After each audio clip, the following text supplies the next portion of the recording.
Hello, ladies and gentlemen. I am here. This is Stephen Dumeng. I need a lengthy introduction. This man next to me needs absolutely no introduction, but I will give him one anyways. Go ahead. MMA legend, UFC legend. Yes. That's nice. Former UFC welterweight champion, Matt Serra. Thank you very much. Very close to home here at the Jacob Javits Center at the MMA Expo. Yes. How does it feel to be in lovely New York? Man, good times. Good times. What are you having a good time at the Expo? I am. It's good. We're here. We're gonna delve into some questions. I was curious. A lot of MMA dominance going on in New York State.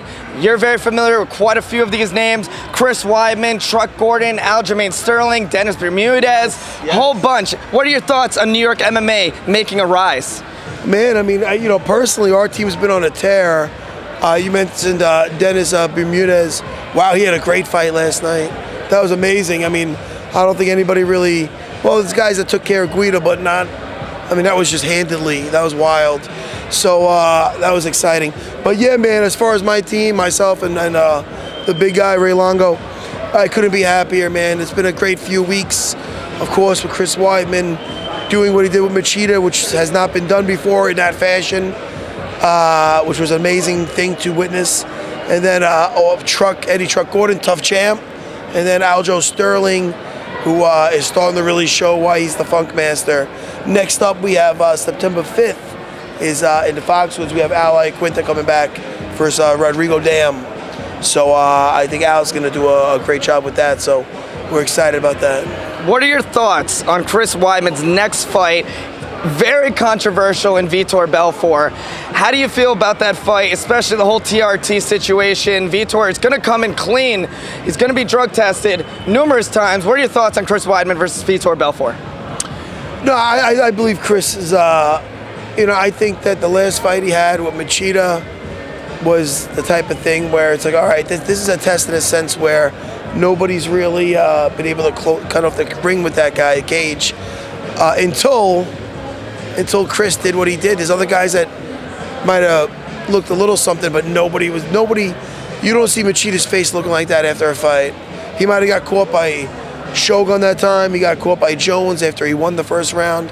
I mean, the guy was the former 205-pound champ, and for Chris to do that was pretty amazing. And that was really, really something. So, I mean, Vitor Belfort is just a better even style. I mean, styles make fights, and, I think that Chris just has him outgunned, and I think he'll probably finish him within 3. Yeah. We have a bold prediction here from none other than Matt Serra, and I'm very excited to see that fight. A bunch of other up-and-comers in the New York scene. I always was wondering, as someone who's been watching fights for quite some time, please give us a bit of some of the psychology, some of the mentality you had coming into your fight with Georges St-Pierre. The very first fight, you shocked the world. That was probably, in my opinion, the biggest upset in MMA history. What were your thoughts coming into that fight? Yeah, what's up, brother?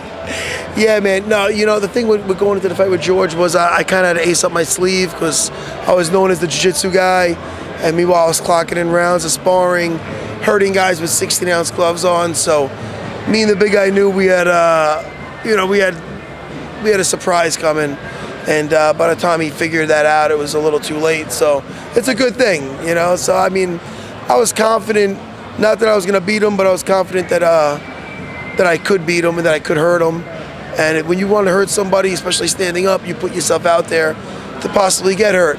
So I was willing to take that chance, and it worked out in my favor, thank goodness. As both you and I know, and everyone watching and everyone at home know, very successful in that fight at UFC 69. Good for my ego.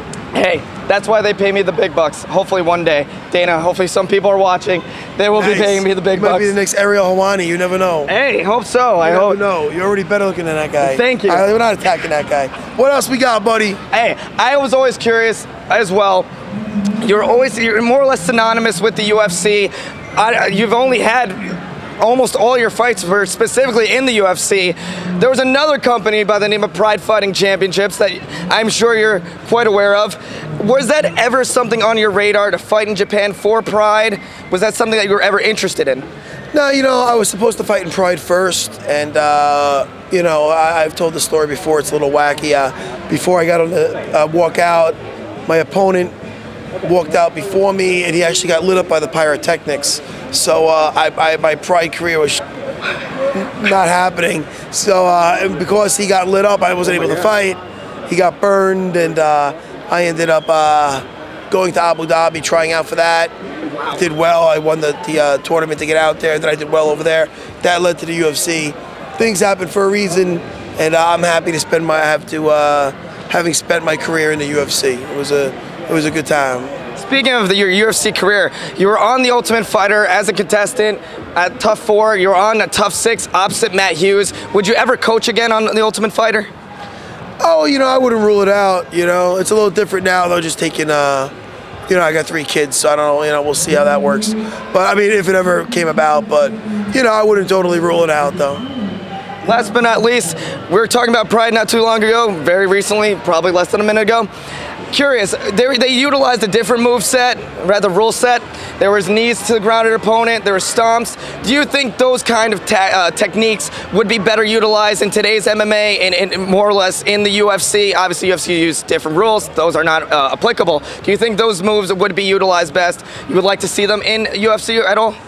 No, I think it's good the way it is now. If you start adding in like the soccer kicks and the, I know it's fighting, it's a sport of fighting, but there's guys that can be jumping on heads, soccer kicking, kneeing somebody on that. It's more potential for some serious damage that could probably hurt the sport. So I think the rules that are intact now are pretty cool. I can agree to this. I always thought those rule sets were fine by me. They did produce some awesome classic fights for Pride, but we're in a different place today in 2014. It's not even legal in the state of New York. Pro MMA is still not happening. Shame. I can't believe it. You want to share some thoughts on that? Nah, but the thing is this.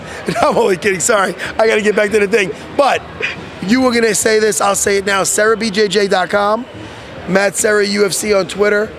And dude, thanks for having me. Absolute pleasure. Please check him out. Huntington, Levittown, New York. I live right by there. Long Island, staying strong.